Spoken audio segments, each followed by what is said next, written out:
Hi, everyone. I'm Ashley Harwood. I'm one of the wellness counselors in the Counseling and Wellness Office at SPH. And today we're going to be going over part 2 of the Creating Healthy Academic Habits webinar. So this week we'll be going over goal setting, and next time we'll be looking at self-care. So habit 1 is to stay motivated. So we're going to go over this quote here. It says, "Motivation is what sets you in motion. Habit is what keeps you going." And motivation and the ability to maintain it is the driving force of academic achievement. So how to get motivated? Set one specific achievable goal. Integrate your goal into your day-to-day life.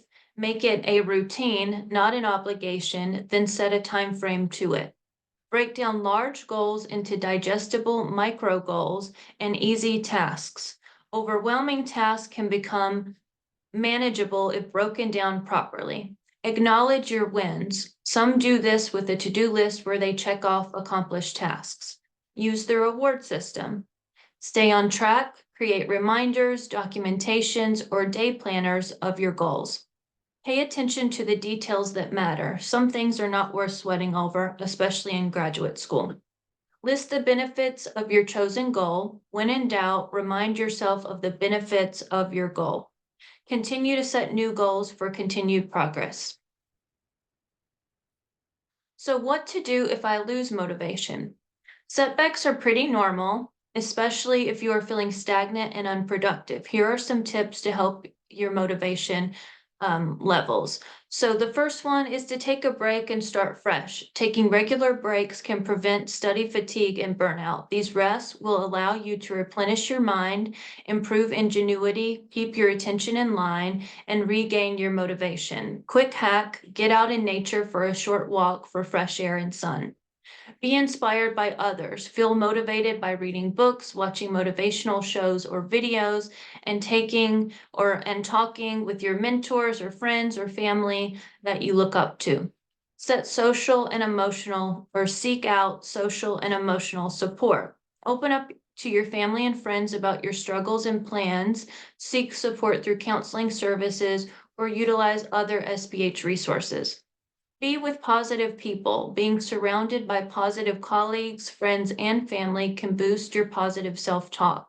Look for support groups with the same interest and endeavors as you. So habit 2, is to set goals. So what to keep in mind when setting goals. Know what you're working towards. Set goals focused on positivity, realism, and objectives. So you could implement a positive mindset. So an example here would be an incorrect kind of mindset approach would be, I won't be late for class anymore. A more positive mindset would be, I will make it on time for all my classes. Incorrect mindset would be, I won't fail my philosophy class. The correct mindset would be, I will get an A in my philosophy class. Be realistic. So one way to do this is to set a SMART goal, and we'll go over some examples of that in the later slides. And also set objectives.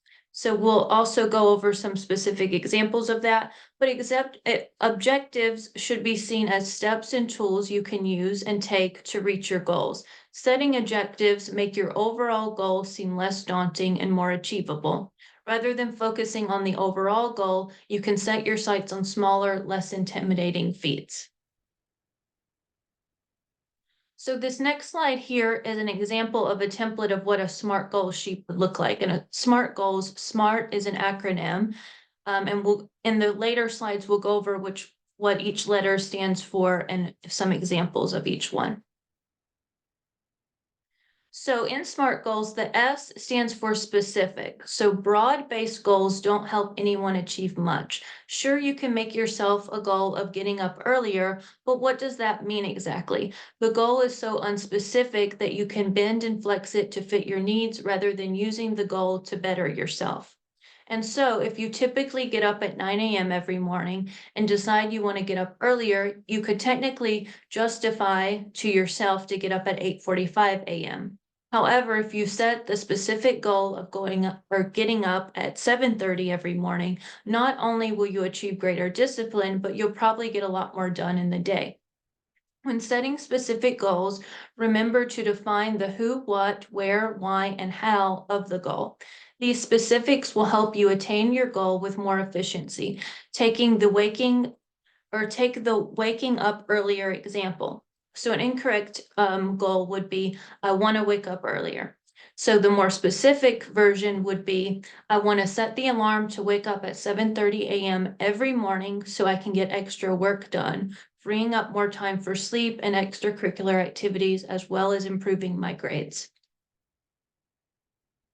So the M in SMART goals stands for measurable. If you wish to track your progress, and most people do, your goals should be measurable. Rather than throwing a blanket statement out there of wanting to raise your goals, you should set a measurable goal.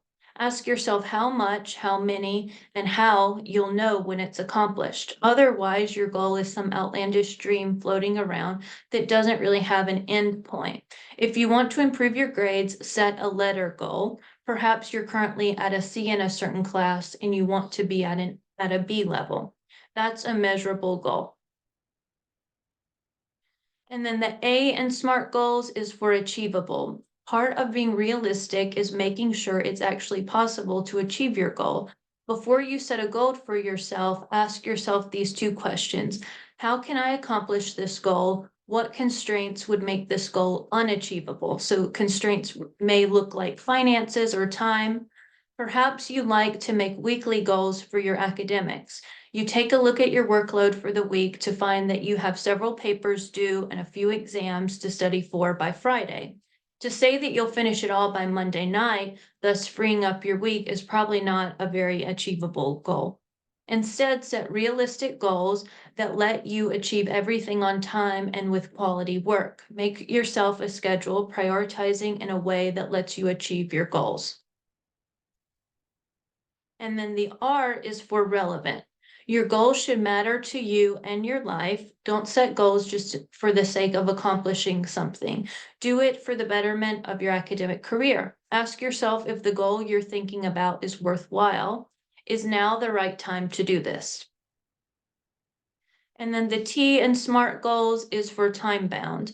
A timeline is what will help you actually achieve your goals. Goals without a timeline kind of just float there with no real beginning or end.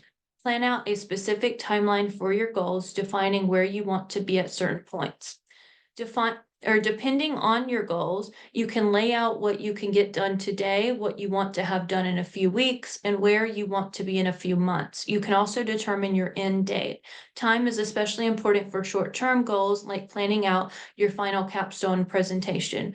You have a presentation date, so plan mini goals for now until that day. So habit 3 was to set objectives. So example, it's one thing to say you want to get an A in a class. Everyone wants to get A's. Setting smaller objectives will help you get there. Take it one assignment at a time and set objectives for projects. It will be much easier to focus on getting A's on your exams than on the whole semester, and every A assignment gets you closer to that final A. So here's the first example we have of a SMART goal, like an academic SMART goal. So this goal was, I will get an A on my current essay in my psychology class. So the specific class I will target for a higher grade is my psychology class. The specific essay is the current one that is being assigned. The measurement for success is an A minus or above. I got a B minus in my past essay, so I believe I can increase one grade with enough effort and by using my feedback. The goal of getting an A on this essay is relevant to my longer term goal of graduating from my psychology degree, or graduating with my psychology degree. My essay is due in 7 weeks. So there we have 7 weeks to work with. We're going to use the feedback from the previous paper. And the goal, the specific measurable goal, is to get an A minus or above. So in this next example, the goal is I will improve my research skills by using library resources and taking notes from the recommended readings for my course. I will do this every Friday afternoon for 3 weeks. I will aim for a subjective statement on my end of semester feedback about my research skills. So my focus is on research skills for my education research course. I will measure my success by reading feedback from my teacher, who I have asked to provide a subjective comment about the research conducted in preparation for my end of semester paper. There is the library that I haven't used much, but I think that that resource with that resource, I will be able to research much more skillfully. Improving my research skills will help me get better grades across all my classes in the future. And I have set the end of semester feedback as the end goal. And then this next example here, the goal is I will study for my math class for 1 hour each afternoon, Monday to Friday for 5 weeks. The goal is specifically about studying for the math class. I will keep a diary measuring my progress. I have an hour free each afternoon to complete this project.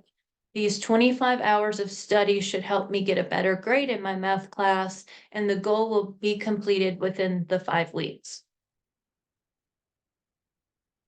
And then this last example we'll go over, the goal is I will meet with my study group at 2:30 p.m. every Tuesday in the library for 1 hour to compare notes about our studies. We will also meet to check each other's drafts during this period when necessary. So the specific piece of the goal here is we have said exactly when we will meet and where. We could be more specific about which subjects to study. We will study math for half an hour, then legal studies for half an hour. We will take names and minutes to track who attended. Everyone has free time on Tuesday at 2:30. Our study notes will be directly related to the subjects we are taking in class, and we will continue until the last week of this semester. And then as we continue to talk about creating healthy academic habits, there's this habit here we'll have a reminder here to utilize CUNY SBH resources. So remember to, utilize these throughout the semester. So here we have tutoring, career services, and counseling listed with the web links. And then I'll leave you with the reminder to continue cultivating a practice of using positive affirmations. So for this week, some examples we have is I can learn anything I set my mind to. I have the courage to try new things. I stay calm and in control of myself. I am proud of myself for all that I accomplished. I am getting better and smarter every day. I can solve any problem. I will do my best today.